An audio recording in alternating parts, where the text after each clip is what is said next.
Today, we are continuing on with the spooky season theme, and what better way to continue on by talking about the band that brings the spooky vibes, My Chemical Romance. I'm sure the diehard MCR fans have already heard about this one, but I came across this story recently that said My Chemical Romance recorded their highly successful The Black Parade album in a haunted mansion called the Paramour. And they all the members apparently had some really creepy and messed up experiences while they were there. And they were so messed up that the band had to actually move out before the end date of their reservation. And they'd end up recording the rest of the album at another studio instead. So I think before we begin to talk about the experiences the band had at the Haunted Mansion, we should quickly talk about the Black Parade album for those who might be unfamiliar. This album was, without a doubt, My Chemical Romance's most popular and most successful album to date. The album was released back in 2006. It was the follow-up to Three Cheers for Sweet Revenge and was the band's third studio album. The Black Parade album is home to classic songs like Teenagers, Welcome to the Black Parade, and Famous Last Words. I'd go as far to say that I guarantee you've heard at least one of those songs before. You just couldn't escape MCR tunes back in 2006. The album was released via Reprise Records and was produced by the band with Rob Cavallo, who is known for having produced multiple albums for the Goo Goo Dolls and Green Day. Ironically, it's said that this album is a rock opera centering on a dying character known as the Patient. The album tells a story of his apparent death, experiences in the afterlife, and subsequent reflections on his life. Just interesting how the album centers around the afterlife, and it happened to be recorded in a haunted mansion filled with afterlife ghost happenings, which we will definitely get into. But yes, this album has gone on to go 3 times platinum. It debuted at number 2 on the Billboard 200, and it was also nominated for a Grammy. So it's regarded as a very important album to the catalog of My Chemical Romance, but also to the scene that we all know and love. It is also the band's only studio album to feature drummer Bob Breyer before his departure in 2010, which we'll get into Bob's first-person experiences in this house a little bit later. So yeah, that's the rundown of the album. So let's talk about the Paramour Mansion, which was the place My Chemical Romance rented out in order to record their upcoming third album, The Black Parade. There is a really deep-rooted history when it comes to talking about this, what some call Haunted Mansion. It's actually a very famous and popular location, and also saw Papa Roach record one of their albums there as well. But for starters, from what I could find, it looks like it's actually known as the Paramour Estate. Its official title was or is the Canfield Moreno Estate. It's a historic residence and estate located in the Silver Lake district of Los Angeles, California.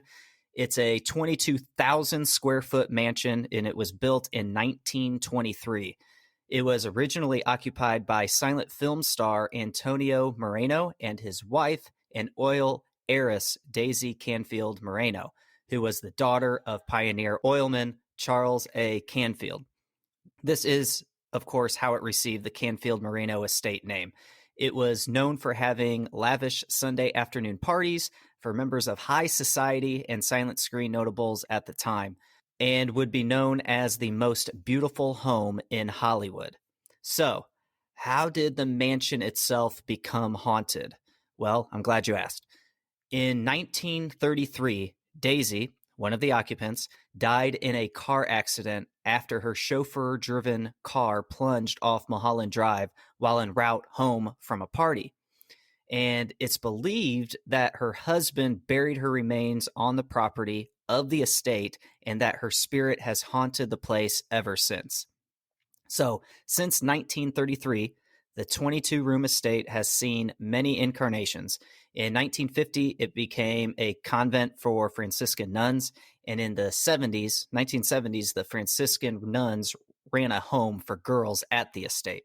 So at this point, we have some religious history to go along with the tragic story of one of the owners dying and being buried on the property.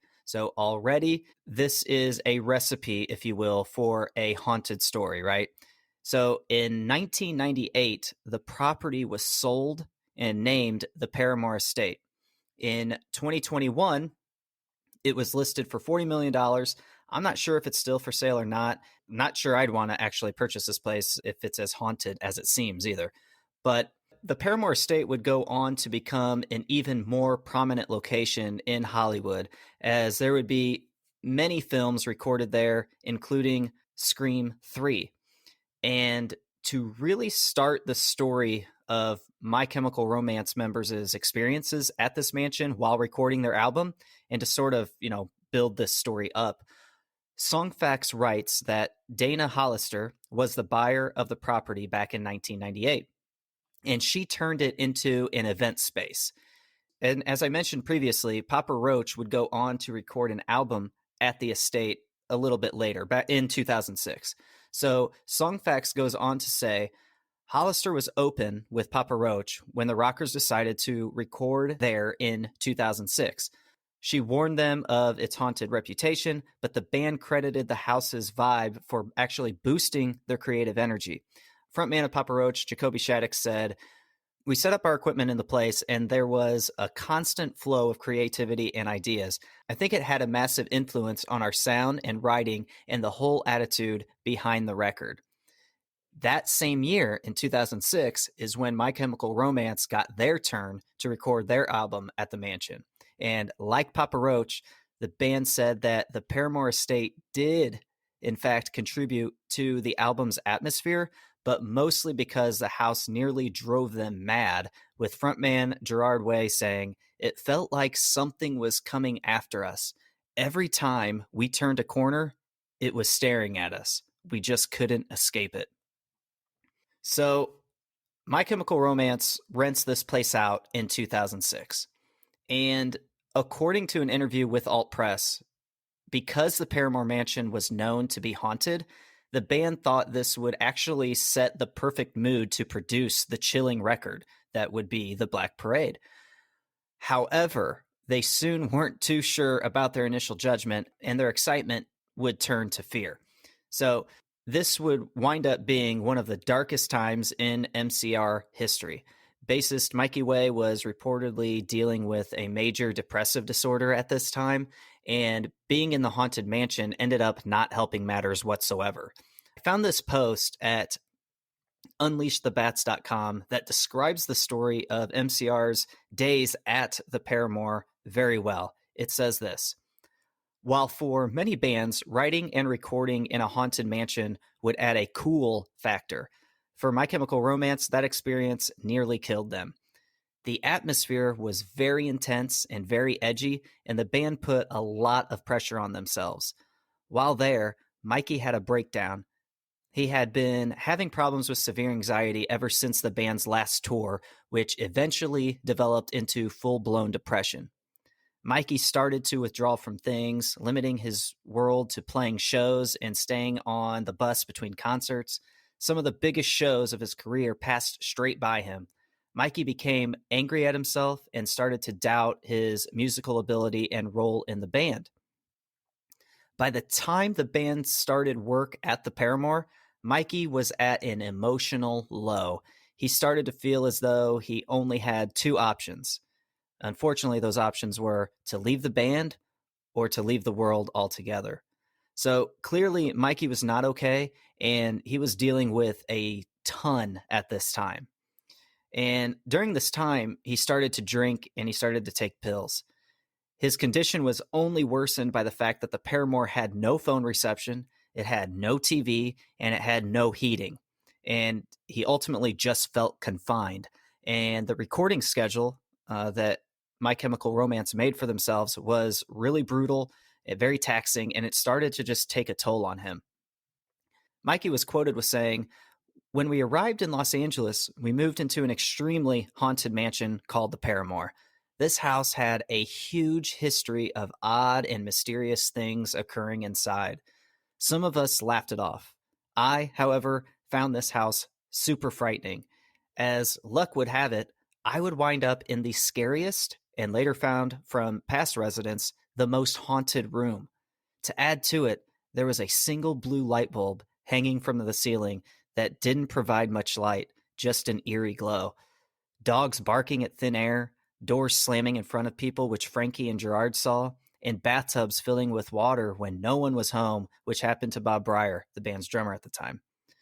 Alt Press writes, Mikey Way stayed in the estate's most haunted room, the atmosphere of which only exacerbated his inner turmoil, which led to him first sleeping on the floor of Gerard's room, then to his leaving the mansion entirely to seek help. So, like I said before, all of the members had experiences here. So that was Mikey Way's experience. But what about Bob Breyer? When asked by Alt Press about his best and worst memories of his time at the Paramour and if he had felt any bad vibes there, drummer Bob Breyer said this. And it's quite a long quote, but here it is. The Paramour was interesting, to say the least. The house is a perfect place for a band to write and record. Everyone had their own bedroom if they needed to get away, and then there's a giant ballroom where we all get together with tons of gear to play with.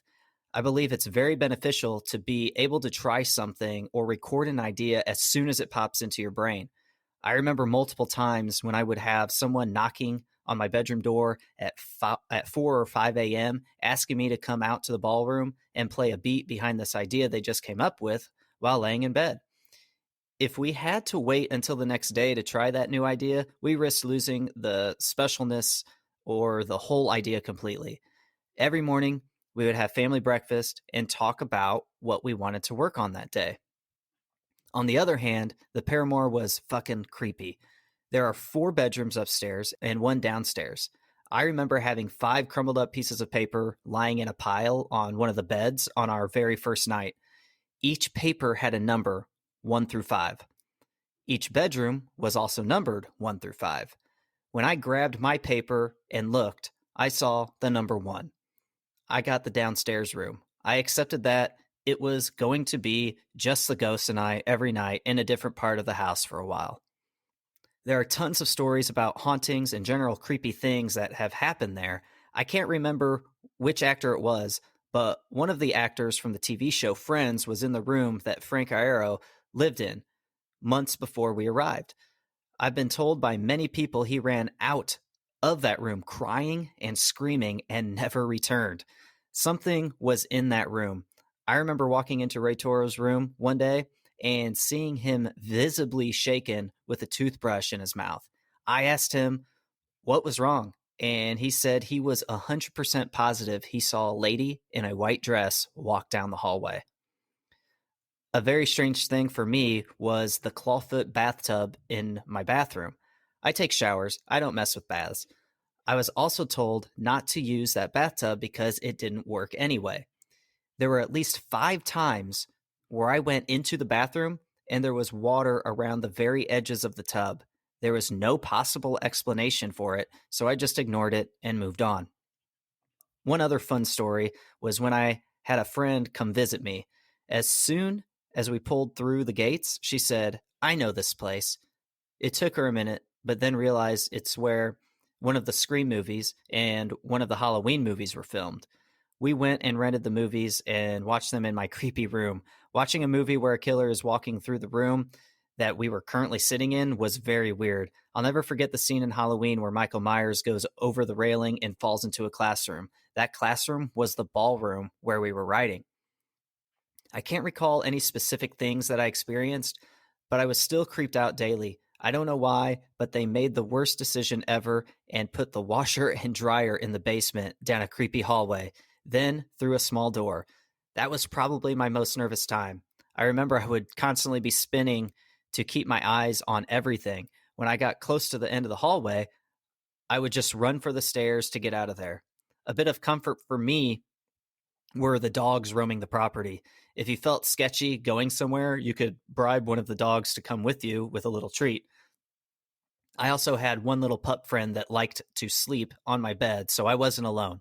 Overall, I think the creepiness and the history made the Paramour a great place to write and demo. The setup was perfect, and the spookiness added a whole new element. Full disclosure, we did bail and move to apartments a few months early because that place eventually became far too creepy to get any work done. So again, the band actually left a few months earlier than what they had scheduled for because this place was just too creepy. Also, what about Gerard Way? He said that the band's song Sleep was inspired by the haunting events that took place in the mansion. According to Songfacts, this song features recordings of the lead vocalist's experience with night terrors and horrific dreams, which he believes were actually invoked by the haunted mansion they recorded the Black Parade in. Way would describe the night terrors as a feeling of being strangled and says he couldn't wake up or move. So after all of the events that took place in the Haunted Mansion, the band decided to leave early and finish up the recordings at another studio. The album, of course, went on to be very successful for the band, but the story of the hauntings didn't necessarily stop at the house. There are actually theories out there that the band had been actually cursed by the house afterwards. Alt Press says, during the album cycle for the Black Parade, so many misfortunes happened to the band that fans started to refer to them as byproducts of the Black Parade curse. It became so widely known that eventually MCR even made t-shirts about it that read, "I survived the Black Parade," and it became the theme of mid-2008. So here are some of those misfortunes that happened to the band as reported by Alt Press. So during the filming of the famous Last Words video, two members of the band were actually seriously injured. First, guitarist Frank Iero decided to jump on Gerard Way, knocking him over and resulting in Way tearing ligaments in his ankle. And fun fact here, after having had a medic inspect the injury on set, it was decided that Gerard should put his boot back on before his ankle swelled too much to fit back into it and continue performing. So when you see Gerard wobbling about in that video or screaming on the ground, you're actually seeing him in real pain. Also, on that same video, during the final shot where you see the float burning to a crisp, flames started to reach drummer Bob Breyer's leg. Him knowing it was the last take and that they needed to finish it, Breyer remained behind his kit. And by doing so, he let his leg burn to the end of the song. And then that's when he ran away. And so staying behind the kit so long led to second and third degree burns that eventually became infected and resulted in gangrene. Another curse event was drummer Bob Breyer ended up having wrist issues while on tour for the album, which then led to the band having to cancel a few dates. And this ultimately ended up leading to Breyer's departure from the group. Also, at one point on tour, the band and crew suffered from food poisoning, which resulted in the cancellation of 6 shows. So maybe being at the Haunted Mansion, maybe they took a little of that voodoo with them. It's believed that the curse ended after a gig at Madison Square Garden back in 2008. So after touring the album for 2 years nonstop, the band had grown tired, exhausted, and they just weren't having any more fun. So it was decided that the band should put an end to the Black Parade alter egos that they created. And it was then that finally the curse was broken. All right, guys, that's all I have for the story of My Chemical Romance's haunting experiences at the Paramour Estate. Let us know what you thought of this episode. Do you believe in this stuff? Do you know more of what happened here? If so, make sure to tag us on all socials at All Punked Up so we can see your comments and we can reply to you and start that conversation. But hey, that'll do it for this episode. So thank you so much for tuning in. We hope you enjoyed your time with us. And if you did, it'd be so awesome if you could help support us by following this podcast in whatever app it is you use to listen to your favorite podcasts. Hitting that follow or subscribe button really does help us out, and it lets us know that you love what we're doing. And if you're loving what you're hearing from us week after week, head on over to Apple Podcasts if that's where you listen and drop a review, because not only does that let us know what you think, but it also lets others know that you recommend this podcast too. And don't forget to please tell your friends and spread the word, because that is the best way you can help us grow and reach more people just like you. And in the end, that is our ultimate goal. So with that, thanks again. And remember, spread love. Peace.